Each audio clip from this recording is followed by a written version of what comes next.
పొట్టి. ఏంటి ఈ టైంలో ఫోన్ చేశా? ఇంట్లో నాన్నున్నారు. ఏం లేదు, అలా మేడ మీదకి వచ్చాను. చల్ల గాలి, పైన వెన్నెల. నీతో మాట్లాడాలనిపించింది, అందుకే ఫోన్ చేశాను. ఏం అవసరం లేదు, మేడ దిగి తిన్నగా ఇంట్లోకి వెళ్ళి పడుకో. కిందకి వచ్చి పడుకుంటే మరి మీ బాబు ఒప్పుకుంటాడా? మీ ఇంటి మేడ మీదే. ఏంటి నువ్వు పైకి వస్తావా, నన్ను కిందకి రమ్మంటావా? వద్దు, వద్దు, వద్దు, నేను వస్తాను, నేను వస్తాను.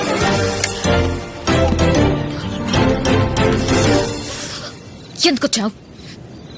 మా నాన్న 4 రోజుల్లో పాడేమని ఆర్డర్ చేశాడు, ఆ పని మీద వచ్చా. బాబు ఆన్ డ్యూటీ. మీ నాన్న కాదు, ముందు నీకు మా నాన్న గురించి చెప్పాలి. మా నాన్న నాకు చిన్నప్పటి నుంచి చాలా ఫ్రీడమ్ ఇచ్చారు. డబ్బులు అడిగితే ఏటీఎం కార్డు ఇచ్చేంత. ఫ్రెండ్స్ తో సినిమాకి వెళ్తానంటే అందరికీ టికెట్స్ తీసి అబ్బో అసలు మా తెలుసులే కానీ నన్ను ఎందుకు లవ్ చేయనున్నావు? ఒకటి చెప్పు. మా నాన్న ఇచ్చిన ఫ్రీడమ్ మిస్యూజ్ చేసుకుని లవ్ చేయడాలు అవి నాకు ఇష్టం లేదు.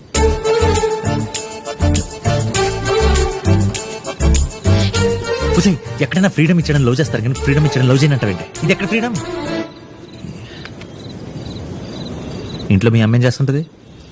తనకు సంబంధం లేకుండా టీవీ చూస్తే ఏదేదో మాట్లాడుకుంటుంది. ఓ, ఇంట్లో అంతా ఎవరు పిచ్చితే వాళ్ళు బాగానే ఉన్నారు. కూర్చుదా, ఇదిగో దీన్నే పిచ్చి అంటారు.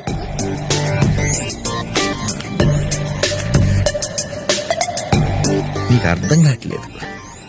మా అమ్మ చికెన్ ఫ్రై పప్పుచారు చేసి ప్లేట్లో అన్నం పెట్టుకుంటూ నువ్వు గుర్తొచ్చాను వచ్చా. నువ్వు తిన్నావా? లేదు. రాత్రి 9 అయినా మీ ఇంట్లో ఫుడ్ పెట్టట్లేదా? నా పిల్లల్ని సరిగ్గా చూసుకోమని చెప్పు. పోనీ నేను చెప్పనా? నేను చెప్తాలే.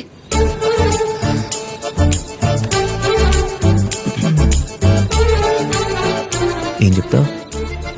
బాగా చూసుకోమన్నావని. ఎవరిని? నన్ను. అసలు కన్ఫ్యూజ్ అవ్వట్లేదు నువ్వు.